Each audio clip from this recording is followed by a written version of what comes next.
결국에는 뭐냐면요. 대화의 주요 핵심 소재가 되겠죠. 핵심 소재만을 이라고 생각하면 됩니다. 됐어요? 대화의 주요 핵심 소재만을 일단 먼저 던지라고요. 일단 포괄적으로. 됐어요? 포괄적으로 던지라고요. 포괄적으로. 됐어요? 포괄적으로 던지면 상대방은 어떻게 되겠습니까? 그걸 궁금하니까 계속 뭐 질문을 하든 뭐 하든 이제 대화가 이어져 나갈 수밖에 없다라는 겁니다. 처음부터 아주 디테일하게 말하지 말라는 거예요. 이 사람이 말하고 싶은 건 그겁니다. 티키타카가 존재하려면 살짝 왔다 갔다 해야 되는 건데 풀 버전 다 말하면은 이거는 대화가 안 된다. 이 얘기하는 거죠. Some people, 자 몇몇 사람들은 feel 느끼는데요. They have to give, 그들이 줘야 된다고 느낀대. Long-winded explanations of their views. 그들의 견해에 대한 long-winded, 그러니까 아주 이렇게 장황한 설명을 해야 한다고 생각을 한대요. 하지만 실제로는 어떨까요? This is usually, 자 이것은 보통 unnecessary하대요. 불필요하고요. Confusing, 혼란을 주고요. And even boring, 심지어 지루함을 줄 수도 있답니다. To your partner, 상대방에게요. 그렇죠? 처음부터 구구절절 그럼 듣는 사람들은 어떻게 되는 거야? 이제 지금 이야기처럼 들어오면 안 되는 거야. 됐어. 불심하지. 자, it's better. 뭐가 더 좋냐? To paint the big picture first. 빅 픽처를 먼저 그리는 게 더 좋대요. 자, 빅 픽처를 그리라는 게 뭡니까? 아까 위에서 말했던 함축된 형태, 요약된 형태, 포괄적인 버전. 됐어요?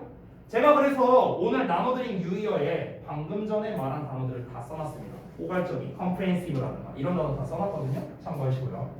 그리고 if your partner, 만약 너의 상대방이 wants to know more, 더 많은 걸 알기 원한다면 you can always fill in with details. 너가 세부 사항들로 항상 채울 수 있다는 거야. 큰 틀만 말하라고. 큰 틀 말했어. 근데 상대방이 궁금하면은 아 그게 뭐냐면 하면서 이제 세부적으로 말해주면 되잖아. 이러면서 대화가 되는 건데 내가 큰 틀을 말해줬어. 근데 상대방이 별로 안 궁금할 수도 있잖아. 그럼 다른 소재거리로 넘어가면 되는 거죠. 그래서 내가 소개팅하고 있는데 이제 상대방이 혹시 대학교 다니세요? 딱 이렇게 말했어. 그러면은 아 예 저 지금 이제 어디 대학교 몇 학년 다니고 있어요. 이 정도 하면 되는 거잖아. 그렇지? 그러면 이제 상대방이 물어볼 수 있어. 아 그렇구나. 더 관심이 있다면 아 그럼 과는 어떻게 되시는데요? 뭐 이러면서 물어볼 수 있잖아. 근데 내가 처음부터 이제 말하는 거야. 저는 2000 몇 년생 어디에서 태어나서 제가 중학교 때 성적이 이랬었는데 고등학교 때 성적이 이래갖고 그래서 어떻게 하루에 몇 시간 공부한 결과 제가 이 대학에 몇 년도에 입학을 할 수 있었고 그래서 이과에 관심은 없었지만 부모님의 어떤 요청으로 인해서 제가 취직이 잘 된다는 이유로 이과에 들어왔으며 이렇게 얘기한다고 해봐요. 상대방이 들어오는가? 안 듣죠. 뭐야 이 찐따는 이렇게 보겠지. 그렇지? 싫어한다고요. 처음부터 풀버전으로 말하지 말라고. 여기서 연애 팁도 알려주고 있는 거야. 알겠지? 자, 다음 볼게. 명령문이 되게 많이 나오거든. Capture commands and questions. 너의 언급과 질문을 유지하랍니다. 어떻게 유지하래요? Focused on big ideas. 큰 아이디어가 되는 거니까 아까 위에서 나왔던 big picture라고 생각하면 돼요. big picture. 그래서 목적이라고 생각하면 됩니다. 여기서는. 즉 너의 언급과 질문을 목적에 집중되게 유지하랍니다. rather than 뭐라기보다는 extraneous details 관련성이 없는 세부 사항보다는요. and 그러면 명령문 and 또 나왔어요. 그러면 you will keep to the point. 너는 요점을 유지할 수 있을 것이다. 그렇게 얘기를 하고 있죠. 됐어요?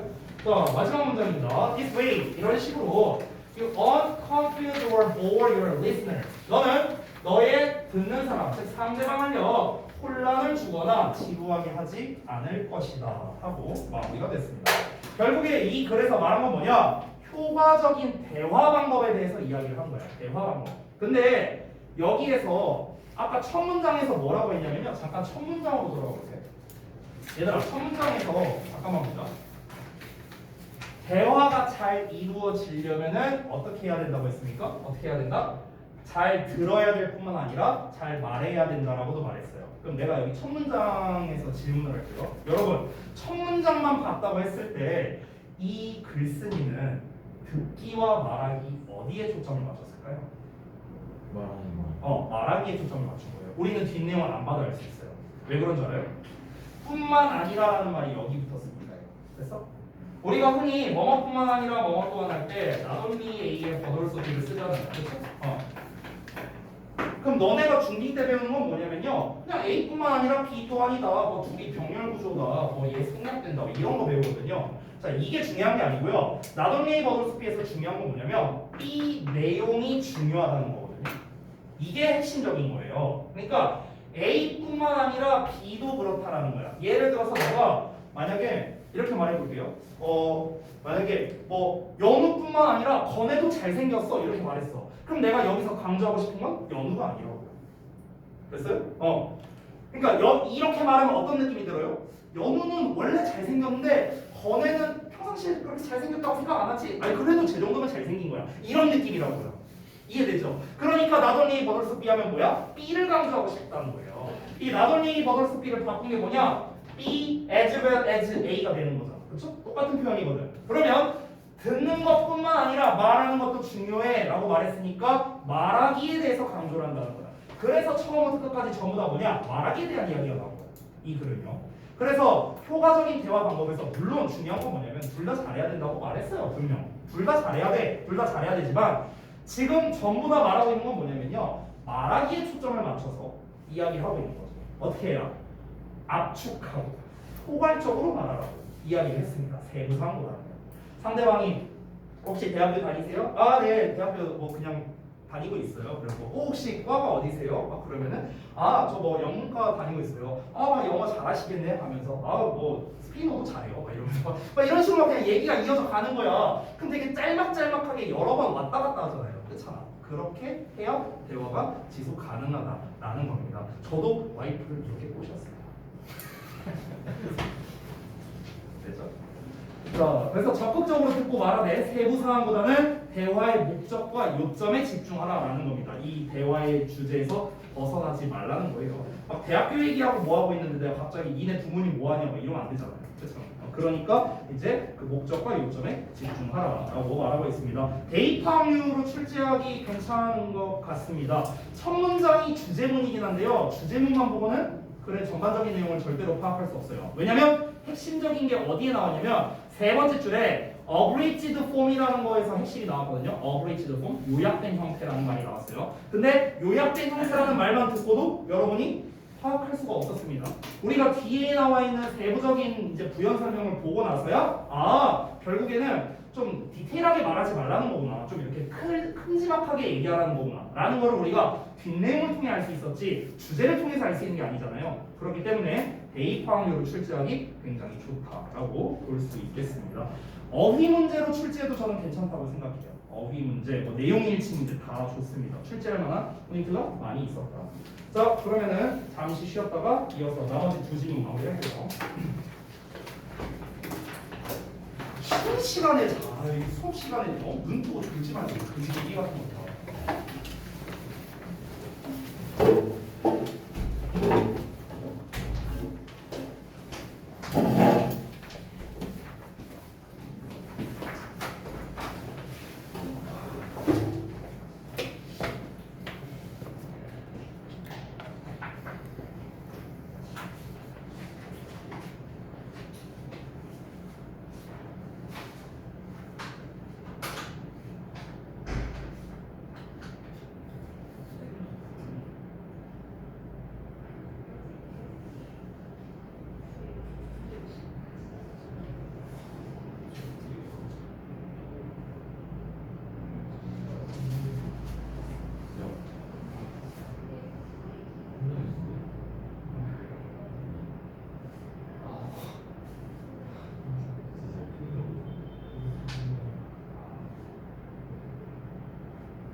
빠지지도 않네. 뭐야 이거?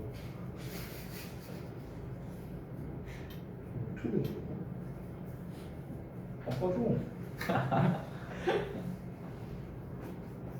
나 근데 이런 데도 안 깨져. 신기하다. 빠졌다. 잘 나오고 있지? 그럼.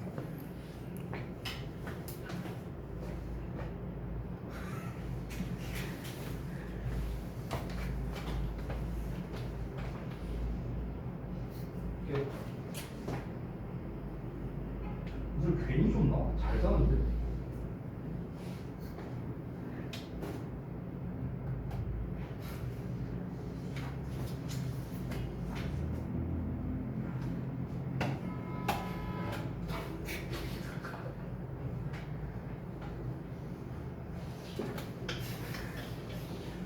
정신을 차려야지 자식아. 뭐하고 있냐. 자 다음 거 보자. 5번.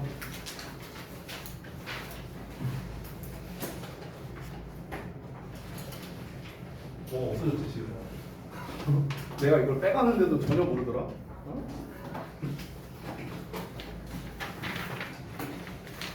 아이고. 가만히 있어.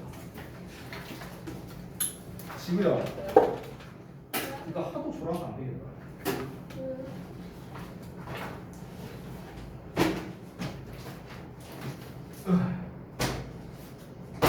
야, 너 뒤로 가.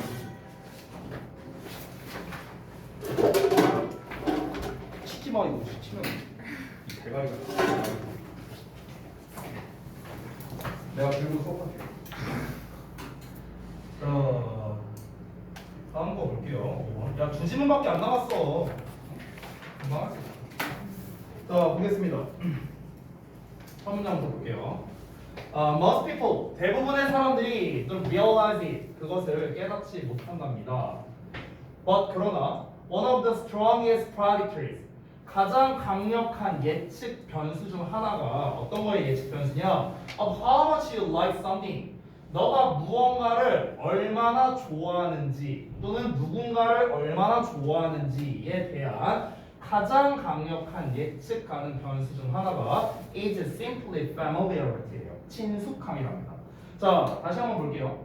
그러니까 대부분의 사람들이 깨닫지는 못하는데요.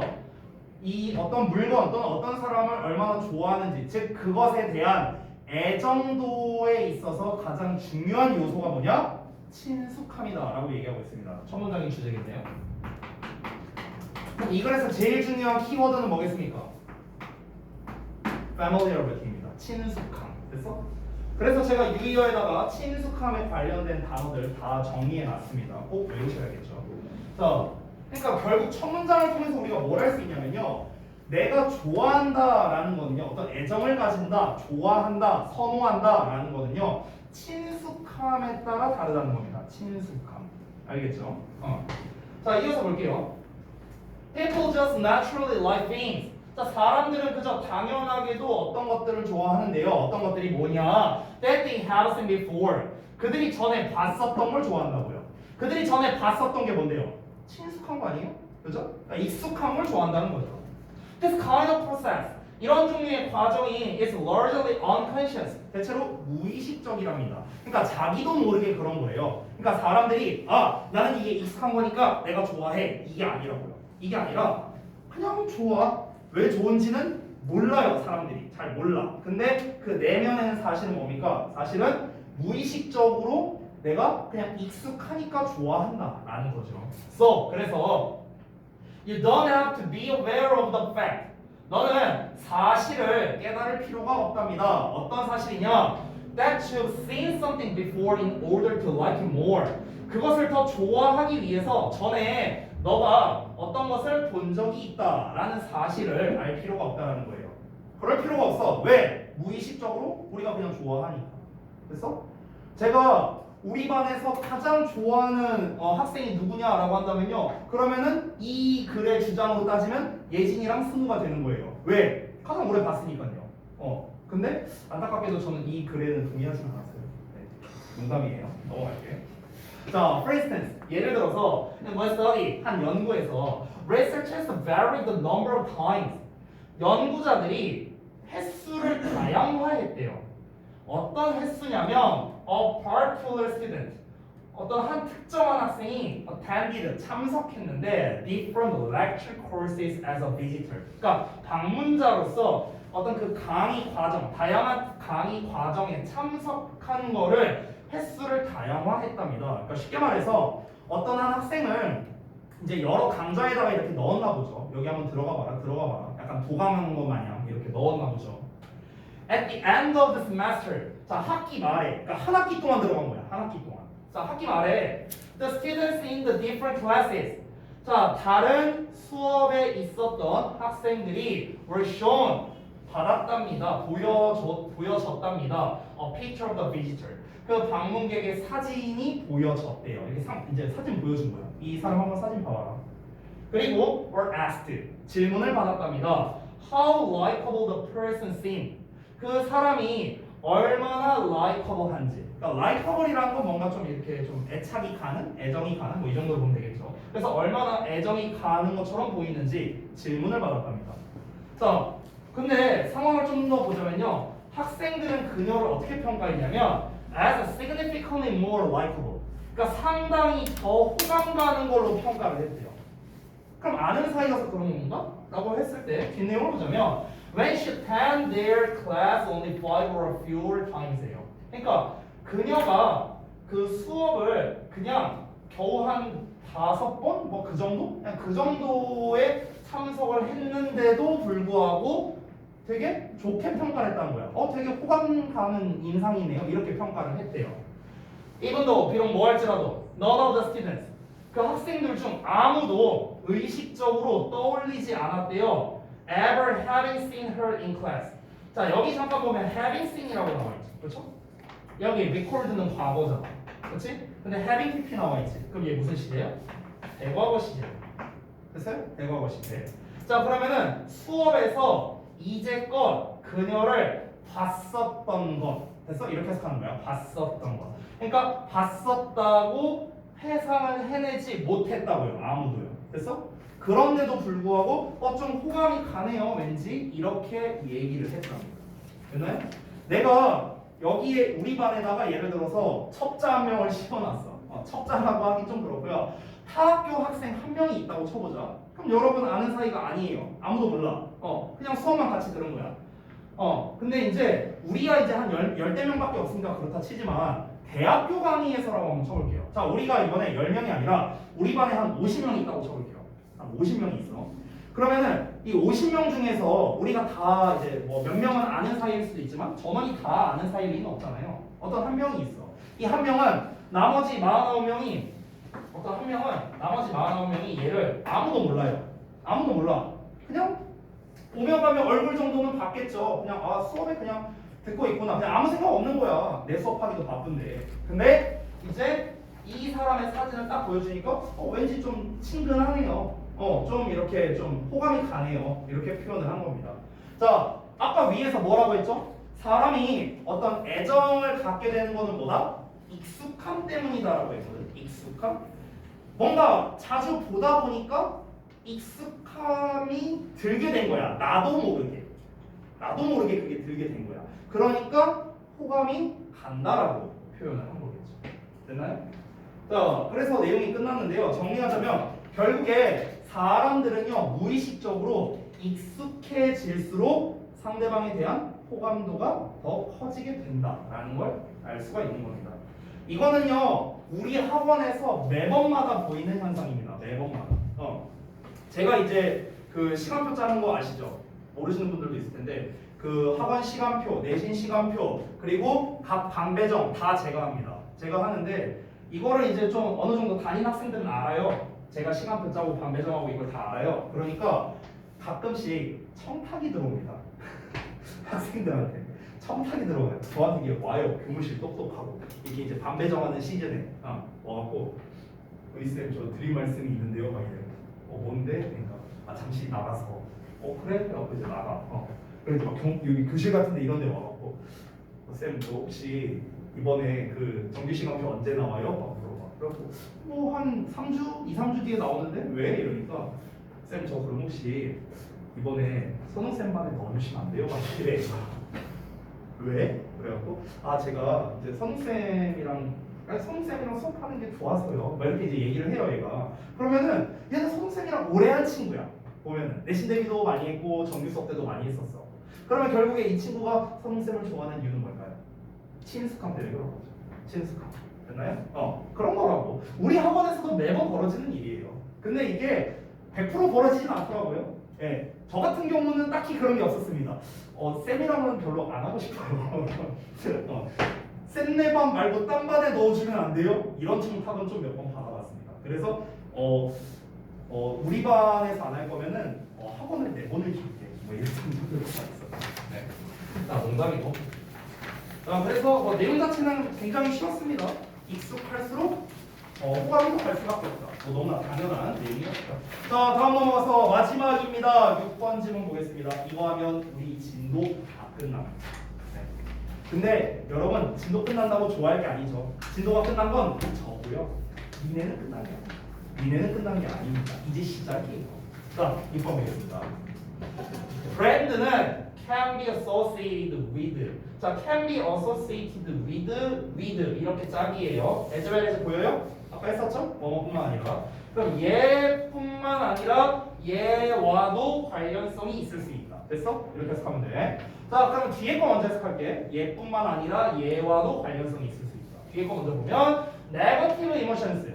그러니까 부정적인 감정과 관련성이 있대요. 예를 들면은 뭐 이제 죄책감이나 분노, 공포, 불안감, 분노, 슬픔, 수치심, 탐욕. 됐어요? 이런 거와 같은 부정적인 감정들뿐만 아니라 뭐 사랑, 기쁨, 자부심, 의기양양함과 같은 긍정적인 감정과도 관련이 있대요. 됐어요? 브랜드라는 게.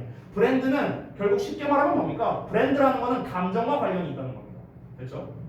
브랜드가 감정과 관련이 있다? 뭔 말일까? 좀 더 봐야겠죠. 이러한 이모션, 감정은요, can be recalled, 상기될 수 있답니다. 그래서 to play a central role, 중심적 역할을 할 수 있대요. 여기 to play 잠깐 보면은 제가 결과라고 써놨고요. 그래서 뭐뭐 하다 해석을 이렇게 하거든요. to를 그래서라고 해석하면 돼요. 다시 한번 볼까? 이러한 감정들은 상기될 수 있다. 그래서 중심적 역할을 한다. 됐어? 이렇게 해석하는 거라고. In the decision process, 결정 과정에서요. 특히 뭐 할 때? consumers, 소비자들이 perceive them, 그것들을 인지할 때요. 뭐로? As relevant to the offering. 여기서 offering이라는 거는요, 제공하는 것, 즉 파는 물건입니다. 파는 물건. 그러니까 파는 물건과의 관련이 있다고 인지할 때래요. 다시 한번 볼게요. 이러한 감정, 브랜드가 감정과 관련이 있다고 했잖아. 부정적이든 긍정적이든 감정과 관련이 있거든. 즉 이러한 감정은요, 특히 소비자들이 그것들을요, 즉 여기서 그것들은 그 감정이에요. 감정. 그 감정을요, 판매할 물건과 관련이 있다고 인지할 때 그때 결정 과정에서 중점적인 역할을 할 수 있다라고 이야기를 하고 있습니다. 그러니까 뭐랄까 약간 우리가 물건을 구매할 때 이성적인 측면이 아니라, 그러니까 어떤 브랜드를 볼 때 이 브랜드를 판단할 때 이성적인 판단을 하는 게 아니라 감성적인 판단을 하는 경향이 좀 더 있다? 이걸 얘기하는 거겠죠. 그죠? 그러니까 뭐 사실 비슷한 것 같아요. 이제 브랜드도 그렇고요. 그러니까 뭐 예를 들면 이런 거 아닐까요? 저 같은 경우는요, 약간 삼성 바예요. 저는. 네. 저는 약간 좀 대기업 바입니다. 그러다 보니까 저는 그런 사과 같은 거 안 사요. 사과폰 같은 거는 이런 허접한 그런 핸드폰은 쓰지 않습니다. 네. 아이폰 쓰는 사람들, 네, 별로 안 죄송합니다. 예, 삼성이 짱이에요. 자, 근데 이제 저 같은 경우는요, 핸드폰을 바꿀 때가 되면요, 이제 우리 와이프는 아이폰을 쓰거든. 그러면은 자꾸 이제 우리 와이프는 그런 걸 되게 좋아해요. 무슨 뭐 커플티, 뭐 커플 폰 케이스, 무슨 뭐 커플 폰. 솔직히 말하면 잘 이해가 안 되거든요. 아니 뭐 폰 다른 거 쓰면은 우리가 커플이 아니에요? 아니 뭔 상관이야? 근데 이거 볼 수도 있으니까 아니 상관이 있어요. 네. 넘어갈게요. 자, 아무튼가. 네. 아니 뭐 어떻게 수습해야 되냐? 아무튼 그렇습니다. 네. 자, 그런데 저는 약간 이 삼성 거를 살 때 항상 이제 삼성 제품을 쓰면서 그래도 실망했던 적이 거의 없거든요. 제 기억에. 그러니까 긍정적인 감정만 있는 거예요. 저한테는요. 그러니까 약간 믿고 쓰는 삼성 이런 느낌이 있는 거지 나한테는. 이제 그러다 보니까 이제 뭔가 막 이제 세세하게 뭔가 이렇게 따질 때도 물론 있겠지만 그것보다는 일단 여기 거는 살만하지 않나? 무조건? 이런 느낌이 좀 드는 거예요. 지난번에 와이프 생일이어갖고 제가 이제 그 와이프 데리고 그 이제 그 뭐지? 그 어디냐? 그 김포현대 아울렛 제가 이제 데려가갖고 그 거기 이제 근데 겁나 비싸더라고요 옷이. 원피스 하나에 30만 원이었어요. 겁나 비싼데 데리고 갔어요. 그래서 처음에 저는 이제 브랜드 이런 걸 잘 모르거든요. 그래서 와이프 근데 잘 몰라. 근데 이제 1층에 보니까 막 뭐 구찌니 뭐니 막 이런 매장들이 있는 거야. 그래서 딱 이제 간지나게 가자 아무데나. 브랜드를 모르잖아 내가. 브랜드를 모르니까 그냥 겉에서 봤을 때 그냥 원피스가 보여. 가자 딱 들어갔어. 사고 싶은 거 다 사. 와이프가 막 고르고 있어. 근데 내가 슬쩍 봤거든. 근데 80만 원인 거야 원피스가. 그런 거 내가 딱 봤는데 잠깐만 잘못 선택한 것 같은데 잠깐만 깼어. 와이프가 이제 옷을 입고 이제 나왔는데요. 와이프가 어때? 딱 이랬거든요. 그래서 내가 별로인 것 같아. 아니 여러분 오해하지 마세요. 진짜 별로였어요 그 원피스가. 네. 아니 예뻤으면 제가 사줬습니다. 별로였어. 네. 별로였어요. 자 그래서 별로인 것 같다. 나왔죠. 근데 이제 이게 지나가면서 이제 이제 다니는 사람들이 있는데 그 사람들한테 이게 지나가는 길로 살짝 들었는데 1층 매장이 가장 비싼 브랜드예요. 그 아울렛이. 그래서 2층 브랜드가 조금 싼 브랜드래. 그래서 내가 이렇게 한번 봤어. 1층이랑 2층을 이렇게 비교해봤더니 진짜 그러네. 그러니까 딱 이제 그 간판이 있잖아요. 그 간판을 보면은 약간 2층이 조금 싼 거야. 조금. 그래도 비싸지만. 그래갖고 내가 이제 나만 그걸 살짝 들었거든. 와이프한테. 우리 2층도 한번 가볼까? 그래? 내가 그래서 2층으로 갔죠. 가갖고 이제 어디 매장을 이제 딱 들어갔어요. 근데 이제 그 브랜드는 제가 모르는 브랜드였거든요. 제가 모르는 브랜드여서 그래서 와이프가 막 이렇게 옷을 막 골라요. 근데 이제 이게 뭐라고 해야 될까? 되게 신중하게 고르게 된다고 해야 되나? 가격을 떠나서 이거 그러니까 저 사실 옷 쥐뿔도 모르거든요. 원단이니 뭐니 몰라요. 저는 그런 걸 하나도. 근데 괜히 그냥 만져도 몰라 사실. 근데 괜히 막 이렇게 막 만져보고 가격도 슬쩍 보고 입었을 때 이제 좀 어울리는지 뭐 이게 세탁이나 이런 거 되는지 계속 따지게 되는 거야. 내가 계속 따지게 되는 거야. 그러니까 그게 왜 그럴까 하고 봤더니 만약에 내가 구찌 매장이었으면 그렇게 따졌을까? 그러지 않았을 것 같아요. 솔직히. 내가 구찌라던가 막 그런 뭐 샤넬이라던가 막 이런 비싼 매장 그런 메이커들 있잖아요. 그런 거였다면은 제가 따질 거는 딱 하나 가격밖에 없었겠죠. 네, 이거밖에 없었을 텐데 근데 이제 내가 잘 익숙하지 않은 브랜드에 이제 들어가니까 자꾸 이제 이것저것 이제 따지게 되는 겁니다. 됐어요? 그러니까 결국 이 글에서도 하는 말이 좀 비슷한 류인 게 뭐냐면요. 사람이 물론 어떤 물건 구매 의사 결정을 하는 데 있어서 그러니까 이성적인 판단이 당연히 중요하겠죠. 근데 대부분 브랜드라는 건 뭐다? 감정에 좌우된다는 거야. 감정과 관련성이 있다. 이 브랜드에 대해서 어떻게 생각하느냐 이거랑 관련성이 깊다라고 얘기를 한 거고요. 그래서 그 파는 물건과 감정 간의 연관성을 인지했을 때 그때 이제 이 감정이라는 게 중요한 역할을 할 수 있다라고 얘기를 한 거죠. 자, 그래서 이러한 정서적인 처리라고 표현을 했네요. 정서적 처리 맞죠? 감정적인 처리는 is frequently experienced based랍니다. 즉, 빈번하게 경험을 기반으로 한대요. 당연한 거 아니야? 아까 내가 말했잖아. 삼성 썼을 때 나는 별로 실망한 적이 없었거든. 경험을 기반으로 하는 거죠. 그죠? In other words, 다시 말해서 소비자들은 select an option, 선택지를 고릅니다. Based on their recall. 그들의 기억을 기반으로 해서요. 회상을 기반으로 해서 선택지를 고릅니다. A past experience and the associated feelings. 과거의 경험과 그 관련성 있는 감정의 회상을 기반으로 해서 선택한다는 거죠. 내가 옛날에 이 제품 썼을 때 되게 좋은 기억이 있어, 안 좋은 기억이 있어. 이걸 기반으로 결정한다. 이해되죠? 그죠? 제 예전 제자가요 쇼핑몰을 운영하고 있어요. 여성 의류 10대, 20대들이 있는 이런 걸 이제 쇼핑몰을 운영을 하고 있는데, 근데 이제 내가 와이프 예전에 작년인가 이제 옷 한 벌 사준다고. 근데 이제 또 기왕이면 또 우리 이제 제자 거 팔아주면 좋잖아. 걔가 사장이니까. 그래갖고 이제 내가 걔한테 이제 그 패매를 보냈지. 야, 그 이거 살라고 하는데 어떻게 하면은 너한테 가장 이득되냐? 이렇게 막 물어봤어요. 그러니까 아니 그냥 링크 타고 들어가셔서 구매하시면 돼요, 쌤 이러는 거야. 그래 알았어 해갖고 내가 한 5벌 샀어요, 옷을. 그러면 이제 걔가 그래서 막 편지도 써서 보내주더라고 나한테. 막 이제 옷 구매해 주셔서 감사합니다, 뭐 어쩌고저쩌고 하면서. 그래서 이제 그리고 이제 입어봤는데 좋대요. 와이프도 편하대요. 그래? 그러면 이제 지금 겹쳤잖아요. 그러니까 나는 그 브랜드, 그러니까 우리 제자가 운영하는 브랜드에 대해서는 당연히 알지 못합니다. 근데 어쨌든 우리 제자가 운영을 하는 거고, 그리고 와이프도 입어봤더니 좋다고 하니까, 그러니까 나는 또 옷을 몇 개 사줬거든요. 거기에서 이제 그 똑같은 그 이제 제자가 운영하는 거에서. 그러니까 결국에 내가 구매 의사 결정을 한 건 뭡니까? 전부 다 정서적인 결정이었던 거예요. 그렇죠? 냉정하게 따지면은 안 사죠. 냉정하게 따지면 더 좋은 브랜드가 많은데 굳이? 근데 정서적인 측면 때문에 그런 거죠. When consumers choose among brands in memory. 자, 소비자들이 선택할 때요, 브랜드들 중에서, 그러니까 기업 속에 있는 브랜드들 중에서 선택을 하고자 할 때 그들은 must work harder, 더 열심히 노력해야 됩니다. To process information, 정보를 처리하기 위해서 열심히 노력해야 돼요. So, 그래서 their feelings carry considerable weight, 그들의 감정이 상당한 영향력을 행사한다. 이렇게 볼 수 있겠습니다. 이걸 직역으로 하면 잘 안 되거든요. carry, 가지고 다닌다, 상당한 무게를 가지고 다닌다, 이러면 어색하죠. 그렇죠?